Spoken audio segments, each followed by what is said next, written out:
Welcome to Learning Through Technology, a K-12 EdTech podcast proudly presented by STS Education. I'm Alex Inman, founder of Educational Collaborators. And I'm Bob Cerruti, founder of the EdTech Group. We're here to bring educators together, helping them unlock the full potential of learning through technology. Tune in every other week as we connect with education leaders and dive deep into topics that matter to you, delivering actionable ideas straight to your school. Welcome to the show.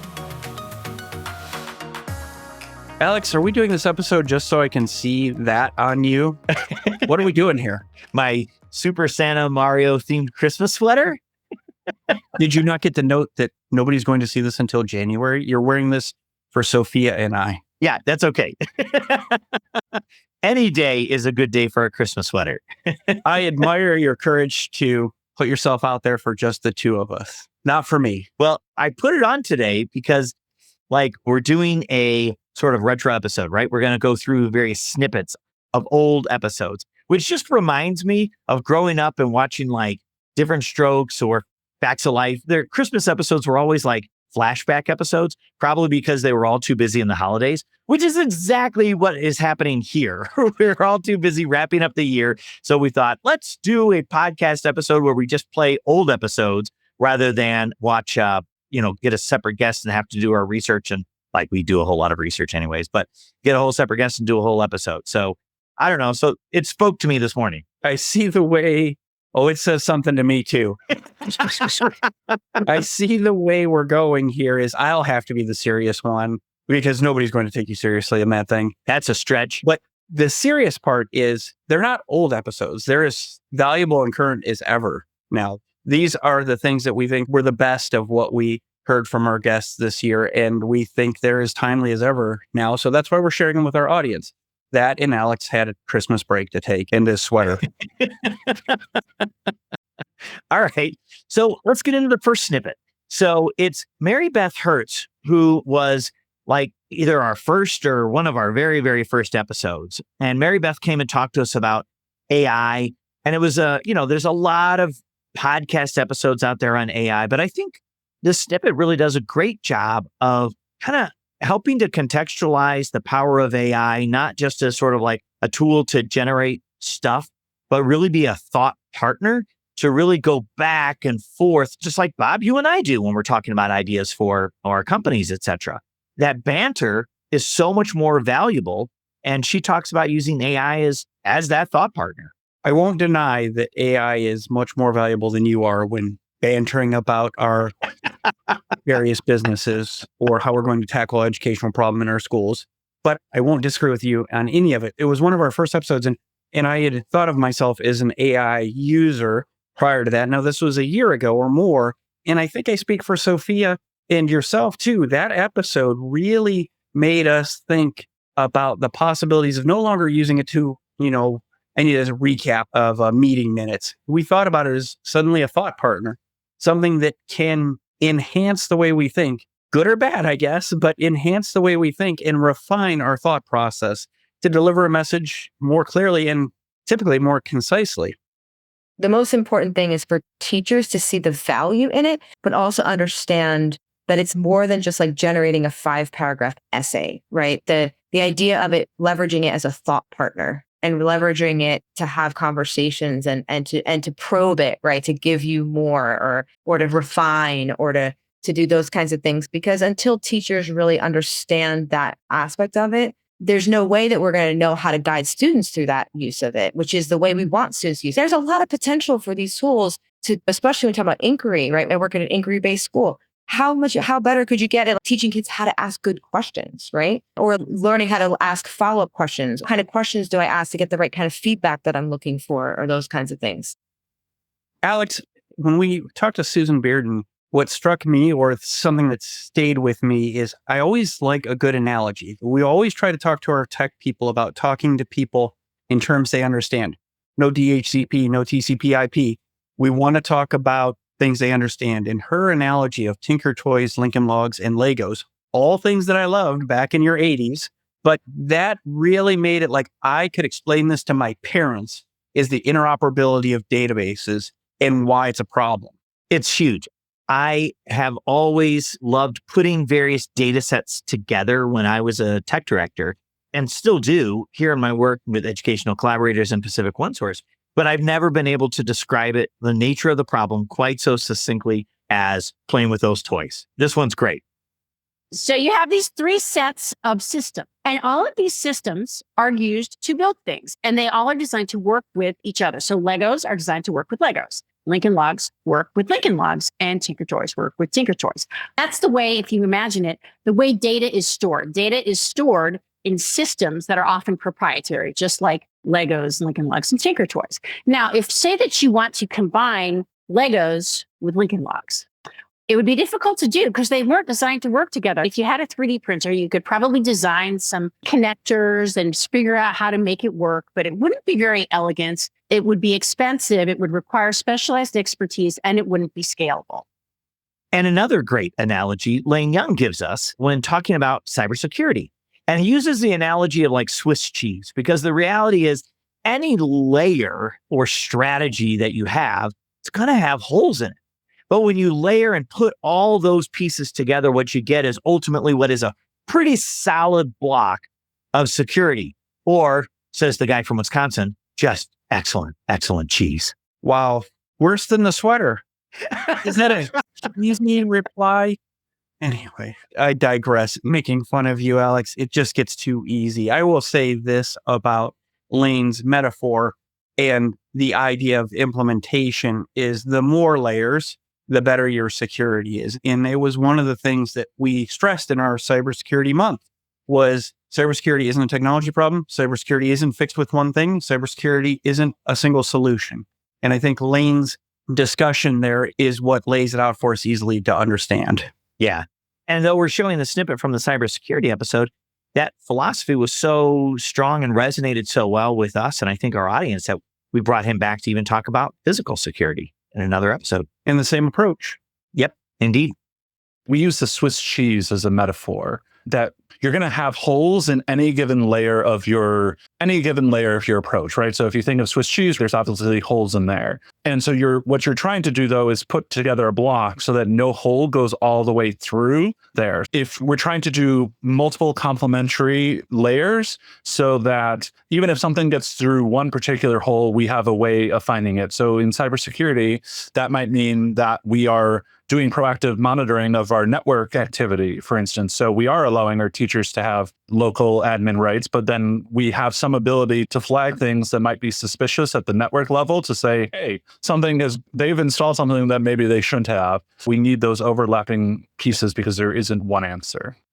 Alex, this conversation that we had with my friend, Dr. Melvin Brown last year is one that, we talked about some because it didn't focus on technology. I don't even know if we brought up technology in it, but it was quite descriptive of the challenges that schools are facing. In his instance, a big school in Montgomery Public Schools, but little schools face those same challenges, public, independent. They all have them. And I think it's important that if you haven't, I'll stop here. If you haven't listened to this whole episode, we thought it was worth your time that we re-released this last week for you to listen to. It didn't talk about technology. It talked about the challenges that schools face. And we have to remember that technology isn't going to solve all of these problems, but we do hope that it helps. That's what Alex and I are in business to do, is to make it better. But this is a very good conversation, some of which was very enlightening for myself. One of my favorite episodes, and I'm glad we re-released it over the holidays, the authenticity with which Dr. Brown speaks of the challenges that students are bringing into school every day, and the starting point, the widely varying starting points at which our students are when they walk into our classrooms every day, is something that just must be considered. This was a great snippet and really, quite frankly, a spectacular episode. Sometimes those issues manifest themselves in schools. Fortunately, we haven't had any types of violent issues that would have gotten that kind of recognition or that kind of attention.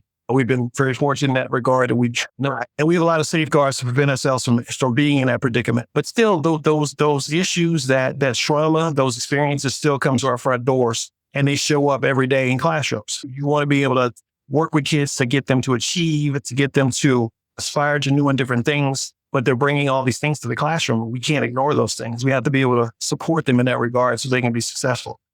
We had Gary Steger on the show. He likes to be controversial, and I was a little bit afraid of that, particularly in social media, he likes to be controversial. But having him on the show, I was afraid that he would seek to upset one of us on the episode, which may have been a much more interesting episode, but I'm not sure how it would have gone.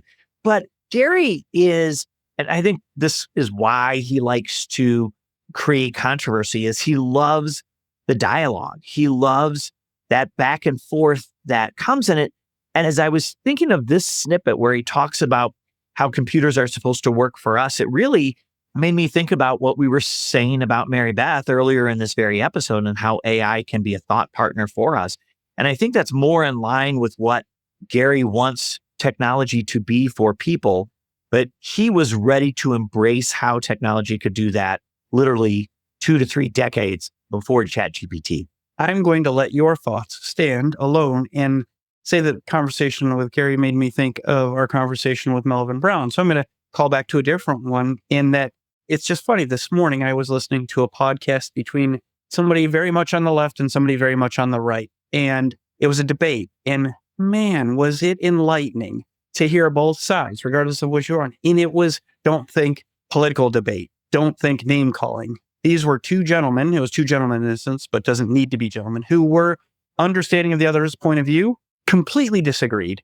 But I bet both of them left it sharper in their own thoughts, more empathetic towards the other's thoughts, and probably in a better place to move forward than, unfortunately, a lot of people, because they're not willing to take on, not confrontationally, but take on those thoughts of people they don't agree with. Yeah, that is not Gary. Let's listen to his snippet.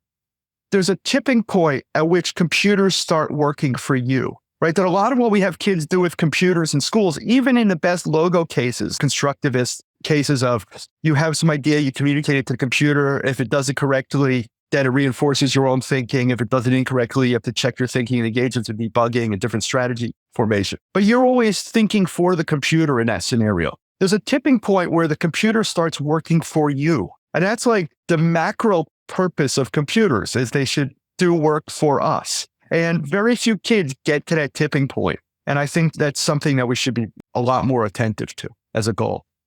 Amir Jones is one of my favorite people to talk to and about, and one of those rare teachers who would have probably reached me if he were my teacher, because he knows where students are at. He meets them there. And in this clip shows how he's looking for ways to connect to the students in with technology. So he's perfect for us here.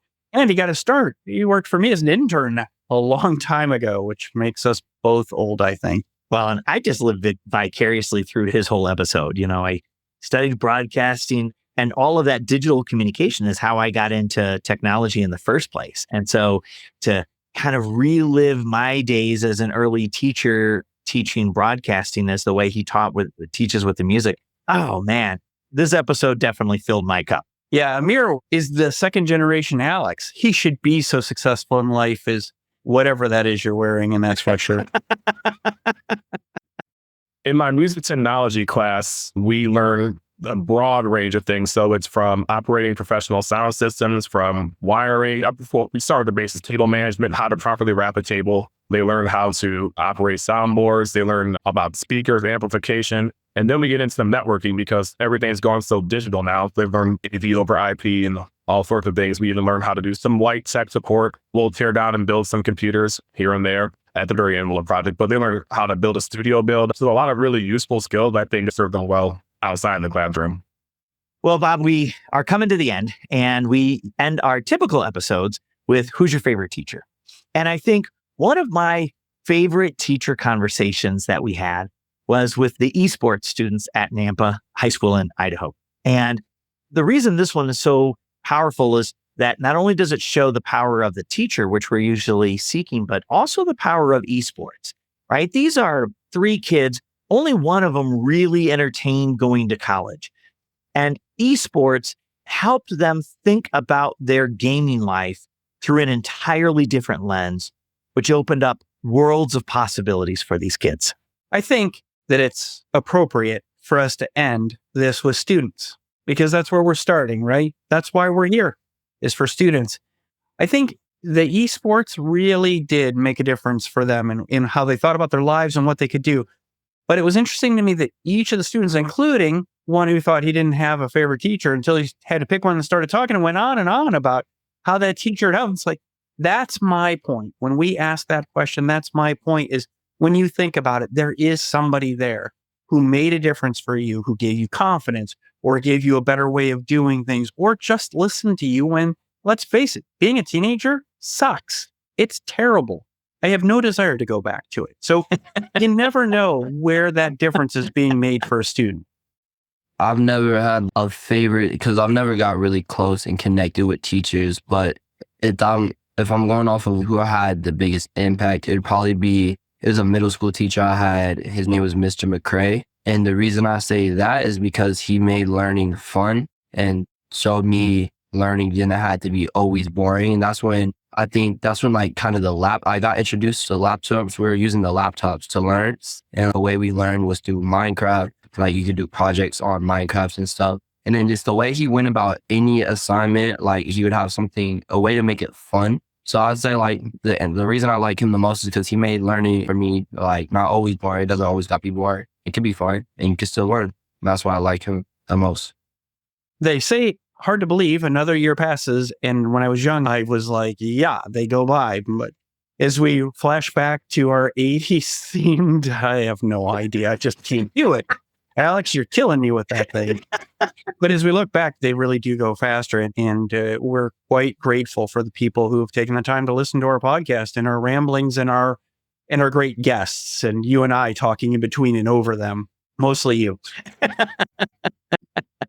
Well, and we've got some great episodes coming up, some that we've recorded and some that we've just started to chat with the guests about. And I'm really looking forward to this, but we really want to make sure that we also hear from you. And so if you haven't joined our LinkedIn community yet, check out Learning Through Technology podcast on LinkedIn and look for the post where we're asking for you to give us guest ideas or topic ideas and share your thoughts there so that we can go out and gather those and make more great episodes in 2025. So Happy New Year, Bob. Happy New Year, Alex. And Happy New Year to all of you. Let's have a great 2025.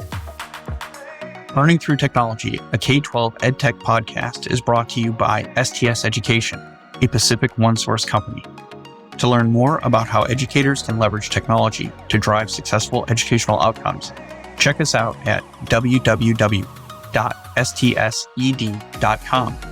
Connect with us by searching for Learning Through Technology in Apple Podcasts, Spotify, Google, or anywhere else podcasts are found.